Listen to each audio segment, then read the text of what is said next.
Hai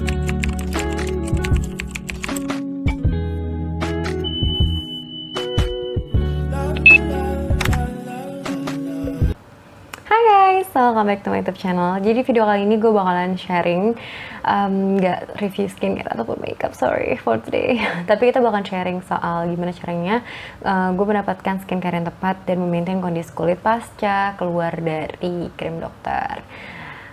Soalnya ternyata teman-teman banyak banget yang masih struggling di waktu itu, yang masih ada di posisi udah bertahun-tahun keluar dari krim dokter tapi belum tahu skincare yang tepat itu gimana, permasalahan kulitnya juga belum selesai-selesai. I know how struggling that time, tapi sabar aja, dan gue akan memberikan tips and triknya hari ini supaya kalian bisa mengefisiensi waktunya agar kalian bisa cepet ngedapetin kulit yang baik lagi, yang sehat lagi gitu. Oke, tapi sebelum mulai videonya jangan lupa untuk like, comment, subscribe, dan follow gue di Instagram karena gue sangat aktif di situ sih. Nggak aktif banget sih, I mean lebih aktif di situ dibanding di YouTube. Oke. Disclaimer dulu, gue bukan seorang skin expert, dokter kulit. Gue hanya orang yang memang senang mengulik skincare. Dan semua yang gue utarakan hari ini, entah tipsnya, entah triknya, itu hanyalah berdasarkan experience gue aja. Kalau misalnya ada sesuatu yang miss, sesuatu yang salah, please kasih tau gue di kolom komentar. Gue sangat terbuka untuk segala kebenaran ya. Be nice and be polite supaya kita sama-sama enak dan sama-sama belajar, oke? Sebenarnya kita nggak bisa sih memukul rata rebound time orang-orang yang keluar dari krim dokter. Ada yang jerawatan, ada yang kusam, ada yang beruntusan tapi nggak jerawatan, ada yang tiga-tiganya. Pokoknya bervariasi lah, jadi tergantung dengan kondisi kulit masing-masing. Tapi intinya adalah kebanyakan dari mereka skin barrier-nya itu rusak. Jadi fokus kita nanti yang harus kita perbaiki pertama kali adalah skin barrier. Skin barrier itu apa sih? Gue akan menjelaskan lebih lanjut setelah ini, oke? Skin barrier itu apa sih? Ya ampun, kayaknya kalau teman-teman yang udah seneng skincarean tahu deh skin barrier itu apa. Jadi skin barrier itu adalah lapisan yang fungsinya dia ini kayak bisa dibilang sistem pertahanan lah untuk kulit gitu. Jadi kulit kalian tuh nggak akan gampang jerawatan, nggak akan gampang kusam, nggak akan gampang beruntusan. Pokoknya intinya kalian nggak akan terlalu bermasalah gitu. Dia ini fungsinya sangat-sangat krusial banget gitu, vital banget untuk kulit. Nah masalahnya kebanyakan teman-teman yang keluar dari krim dokter ini skin barrier-nya rusak, termasuk saya. Intinya adalah kalian harus memakai skincare atau mengonsumsi skincare di wajah kalian yang mengandung zat-zat yang bisa memperbaiki atau memperkuat skin barrier kalian. Nah kita jadi udah tahu nih sekarang goals kita. Goals kita adalah untuk memperbaiki skin barrier after kerusakan itu ya.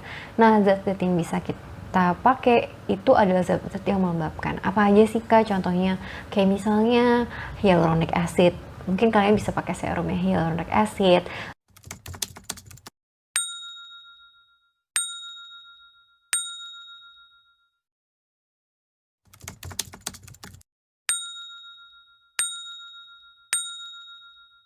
Toner-toner yang mengandung beras.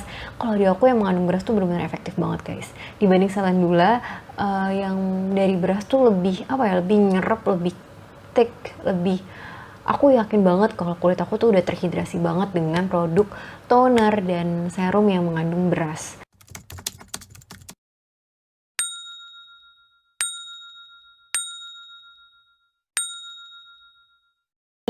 Tonernya pakai yang melembabkan, serumnya juga pakai yang melembabkan, dan juga kalian harus banyak pakai pelembab.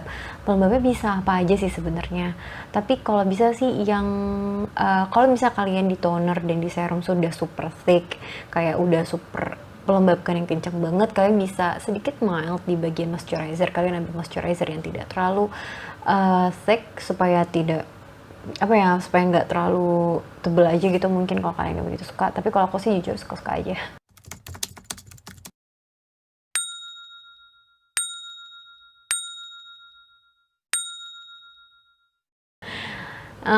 Terus habis itu kalian juga harus kencang di sunscreen. Kalian harus reapply sunscreen terus 2 jam sekali itu minimal, jangan kelebihan. Ya boleh sih kelebihan, mungkin 2,5 jam. Hal-hal yang harus dihindari apa sih? Ini adalah penyakit ya, dan gue juga dulu kayak gitu. Karena gue ngerasa gue keluar dari krim dokter, gue udah tahu pasti nanti gue akan sedikit, ya mungkin tidak seputih dulu gitu. dan tidak glowing dulu mungkin. Jadi gue masukin terus tuh zat aktif kayak misalnya AHA BHA.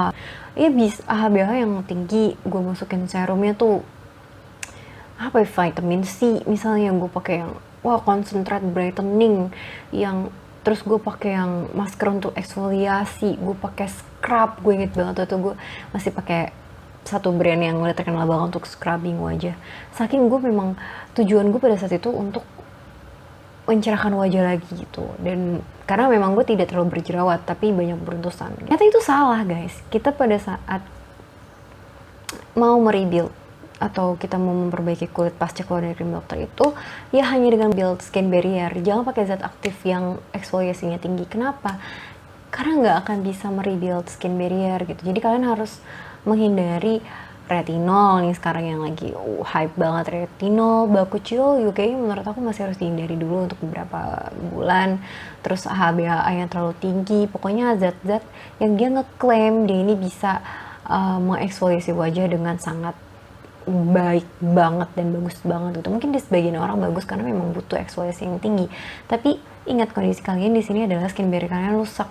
Jadi pakailah sesuatu yang memang rebuild dan hindari memakai sesuatu yang bisa merusak skin barrier kalian. Memang ada beberapa kondisi wajah yang harus diakalin. Jadi dia ternyata nggak bisa nih pakai yang melembabkan terus. Contohnya kayak apa?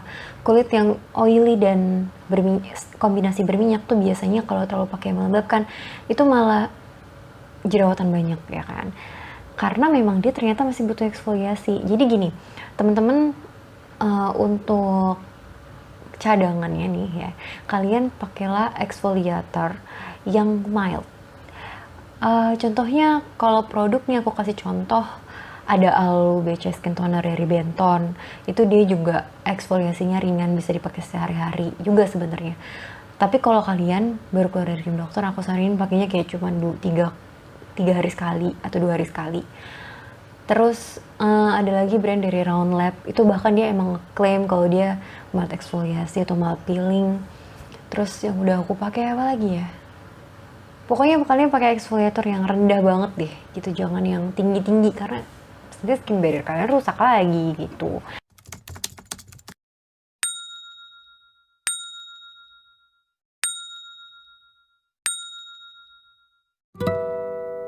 Kesimpulannya adalah yang harus kalian siapkan semua zat yang bisa rebuild skin barrier kalian, terus sisakan uang kalian untuk membeli satu eksfoliator yang mild banget gitu. Kalau sewaktu-waktu kalian memang butuh ya pakailah itu. Sampai berapa lama sih kak harus pakai yang strong, yang menguatkan skin barrier kita?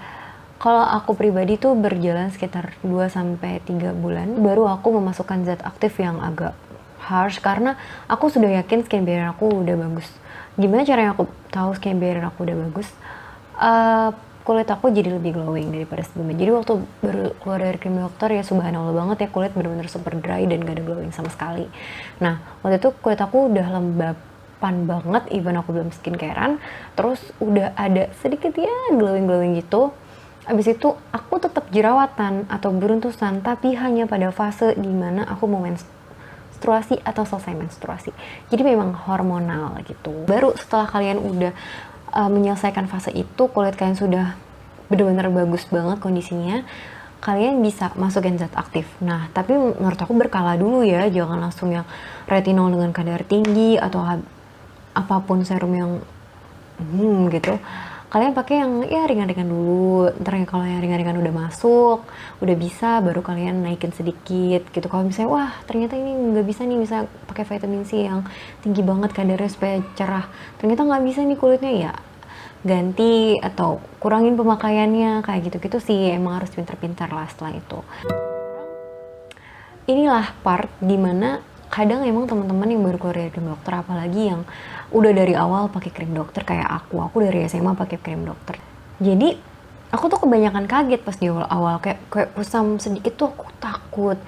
Yang gitu-gitu kayak ngerasa wah kok muka gue gini-gini ya gitu. Jadi hal yang boleh kalian terlalu pikirkan adalah pertama, kulit kalian pasti akan lebih kusam dibanding sebelumnya. Jadi tidak usah terlalu dipikirkan, itu wajar. Yang harus kalian fokuskan hanyalah kembalikan kulit sehat kalian, kembalikan skin barrier kalian. Baru nanti setelah itu pakai produk pencerah. Tapi please ubah ekspektasinya gitu. Jangan keinget waktu pas pakai krim dokter aja. Jujur ya, hampir mustahil untuk menggunakan untuk ada di fase dulu ya dengan putih cantik glowing gitu hanya dengan menggunakan produk yang dijual bebas. Itu hampir tidak mungkin kalau menurut gue pribadi. Kalian akan merasakan sendiri. Jadi makanya aku bilang buang dulu ekspektasi itu. Jangan terlalu berekspektasi sampai ke sana. Kedua, wajarkan perubahan.